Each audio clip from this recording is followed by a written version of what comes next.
Hi everyone, welcome to another episode of Cheltenham Chat. 3 weeks to the festival, so very close now. And I've still had no bets. I will say this week that I was very close to putting one up during the week. I'll tell you about that. I'll tell you about what the bet was going to be, why I haven't put it off. It's to do with the difference in prices and the probability that a lot of people wouldn't be able to get on. Now, I'm not saying that you should back any of my bets anyway, but I just don't want to be seen to put up a real standout price that probably if a bookmaker got about 10 bets, they would probably change the price anyway. It's such a standout price that I don't really want to put it up with only one bookmaker offering that price. There was that was a non-runner, no bet price, but there was also a very good price without that concession, but that's been taken down at the moment. So I just decided against the bet, but I will tell you what it was. Like I say, there's a lot of videos out at the moment. I have watched a few by Risk for Rewards. I think they're very good, very informative videos, especially the pointers video about taking things into account. But the main message out of the video, apart from most things, was make your own judgment. Use these videos. I watch them all.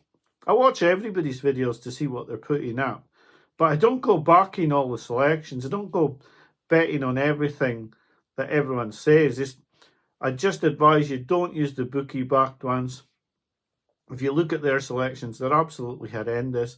And the bookmakers love that because they're collecting cash on that. But the independent ones are very good. And they continue to make good videos. All the guys. I mean, I can't list them all every time I make a video, or it would just be, an endless list. And they're getting more and more. But all these guys want to do well. They want their videos to do well. They want subscribers. And the only way to get that is to do well. I've been getting a lot of stick off people who know I make the videos, asking why I don't court subscribers, why I don't ask for comments, etc. I like the comments. I do like the comments. I don't court subscribers because it's more people that are going to see my videos if I don't do well. And although I hope to do well, it is a worry when you're doing these videos. And I have seen other people who make them becoming stressed when they have a poor book. I remember the year I put off a few anti-post bets and they were all poor. And yes, I dug myself out the mire, but it was stressful having poor bets and knowing that you were in trouble right from the off. Trying to recover from the loss of £170 out of a bank of 400 before you start is very difficult. You put yourself under horrendous pressure. Of course, if you've got good bets, then you're in a good position, but you don't know they're going to win. So with the markets being so tight this season, I just decided that it would be very select anti-post bets. Anyway, I'll get on to last week's racing. There wasn't a whole lot to talk about Cheltenham-wise, and I'll tell you about the bet that I was going to have, but I've decided against it. And any bets that I do put up will always be on a separate video to the Cheltenham Chat videos. So I'll get on with last week. So at Clonmel, we saw Hidden Valley Lake, the Albert Bartlett favourite, come out. He was a bit all over the place in the markets, but he was drifting as the off came. In the race, he was beaten by his stablemate, Monty Star. And I think all the way up the run-in, Monty Star looked like he was going to get the better of the argument, and he eventually did. He was receiving £6, however, and I think the ground was probably more in Monty Star's favour than Hidden Valley Lake. The race did have me scrambling because I was remembering Monty Star's previous run, and I was really impressed with the winner, Shanbally Kid, and I thought I'd taken some pretty big odds on him for the Albert Bartlett. So I went back to look. It got me to thinking about, was Shanbally Kid a possible Albert Bartlett horse for a bet? Not just for my own personal bets, but maybe for the videos. And I thought long and hard about it over Thursday, Friday, and Saturday. He was 20 to 1 non-runner no bet with Bet365, which looked almost value to me if he ran from the Mullins yard with the amount of Gigginstown horses at Elliott's who they could choose for this race. It would be a telling statement. If he didn't run, we hadn't lost anything. And he was 25 to 1 with Corals and Ladbrokes. So out of the £400, the maximum we would have had to take out the bank was £20, non-runner, no bet. If people wanted to back the horse with, £15, and take the risky run, they could get 25s. But the 25's not been available, and then the next price down, non-runner, no bet, was 14 to 1, which is a huge gap, really, of almost 30% on the price.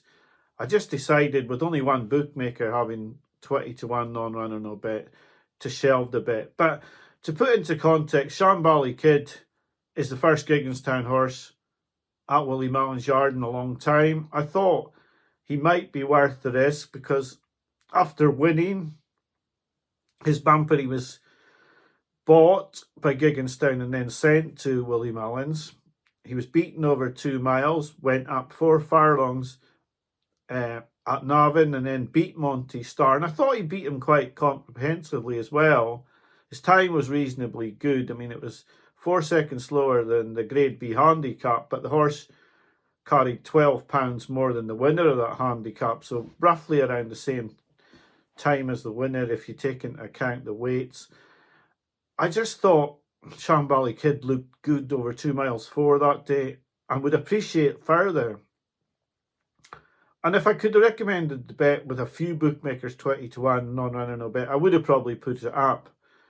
But with only one bookmaker, 365, not enough people's going to have that account. And so I shelved the bet in the end. And so there still isn't a bet for the videos this week or this season, really. But and the ones I've told you about have been really poor. But I was going to put up Shanbally Kid as a bet this week. But sadly, due to the amount of bookmakers going on runner no bet and the huge price discrepancy between 20 to 1 and 14 to 1, I haven't put it up.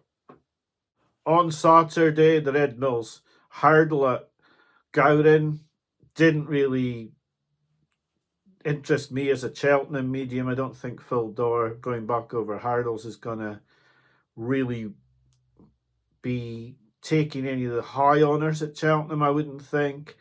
So there may be handicap plots in there like Dr. Bravo, but for me, I don't think Cheltenham winners will come out of that race.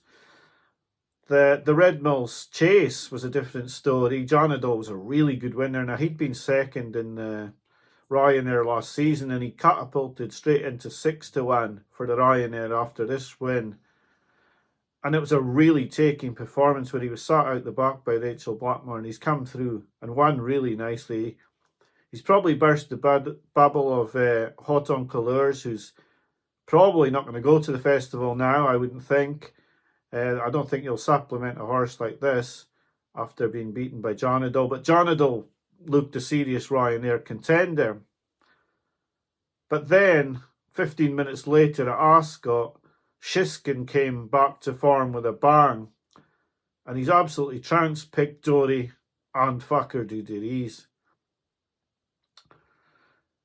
It's a great performance, a great training performance by Nicky Henderson and everyone at Seven Barrows. And I'm quick to give them a slating when they take horses out, etc., talk horses up. But Shishkin has showed what this yard can really do. It's an awesome training performance to get him back from that horrendous performance in the Tingle Creek to win here. A really, really good performance. He's now 5 to 4, 11 to 8 for the Ryanair, and you'd be hard pushed to be backing against him. The only couple of negatives I can see is it was close to the festival, and he's had a long layoff, and also that the ground was quite firm at Ascot. Apart from that, then he should go close in the Ryanair, but there are always negatives to horses, and the quick turnaround, plus the ground maybe being a little bit fast at Ascot would be the worries for me. Janadil went back out to around 8 to 1 after Shishkin's win.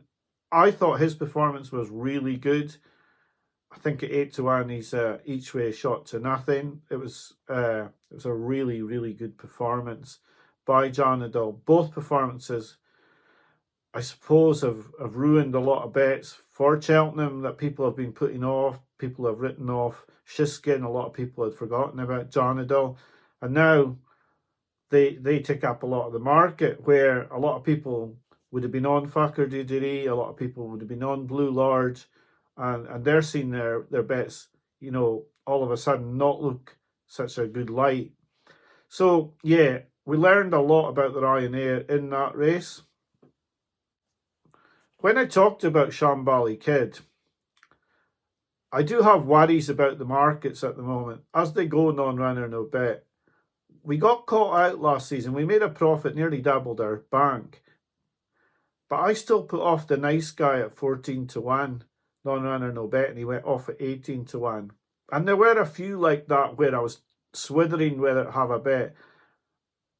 And I think the markets are very tight now, especially the non-runner, no bet markets. And I think it's only a Rick and a horse that you think really is going to win that's going to make me have a bet now before the festival, because it's just too tight. And when you've been caught out with a horse who you've backed non-runner, no bet at 14-1, it's won at 18-1, which means you would have, cleared quite a lot of money, 4 times your stake really at £25. It's £100 really more that could have been won just backing that horse at SP. So you've got to be very careful. That's why I've advised watching that risk for rewards pointer view. You've got to take everything in your powers to try and maximize your chances of winning. And that's part of the reason I'm saying don't watch these bookie-backed videos, because they're putting horses into your head and they're not backing them, and they don't really care if they win, and the bookies want you to be backing all sorts of horses for all sorts of race. You have to be as disciplined as you can possibly be, back the horses that you have focused on, that you really fancy, and that you get the best price. There's simply no point in taking short prices on horses and then on the day they're a better price, because you've actually risked your money before the festival, and you've got to hope they stay fit. And if they don't, you've lost your money, and then it's a bigger price on the day than you actually took. And that really is a worry for most punters at this stage now. So it's probably why I'll keep my powder dry now until the festival. But if I do see a horse I really fancy, and I do really fancy Shanbally Kid at a price of 20-1, I'm not saying I think he's a bit like Shishkin or he's a bit like Constitution Hill, because it's not like that. But for a 20-1 shot, I do think he's very good value. The problem is he's only available at that price at one bookmakers. And as soon as you come down to the 14-1, then I'm starting to think, well, no, he's not really good value at 14-1. Because in my mind, I see him probably as a 12-1 shot at the moment. So if I'm getting 14-1 non-runner, no bet, is it not just worth waiting to see what Gigginstown put in the race? I mean, obviously I've backed the horse anyway, but is it worth taking money out of my bank and backing this horse? To me, it's not, especially not when I chronicle the bets properly. I'd have to say then that I put £420 on if this horse doesn't run, and then put the return in as just a £20 non-runner, no bet. I'd rather wait till the day with the video bets. But if you think that form's good and you can get the 20-1 non-runner, no bet with 365, I'd advise you go and look at his run, see what you think, and you could have a look at that bet.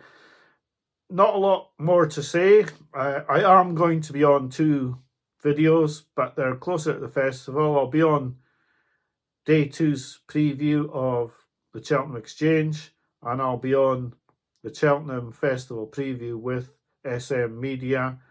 I think, I haven't been able to confirm my work, that I can definitely make the time that they're making the video, but I should be able to be on that. So looking forward to both of them. It's a lot easier when you're on a panel of judges than on your own. But I'll wish you a good week. I hope you have a good week. I hope you find some Cheltenham bets. Thanks for watching. Still no bets. Sorry about that. Bye for now.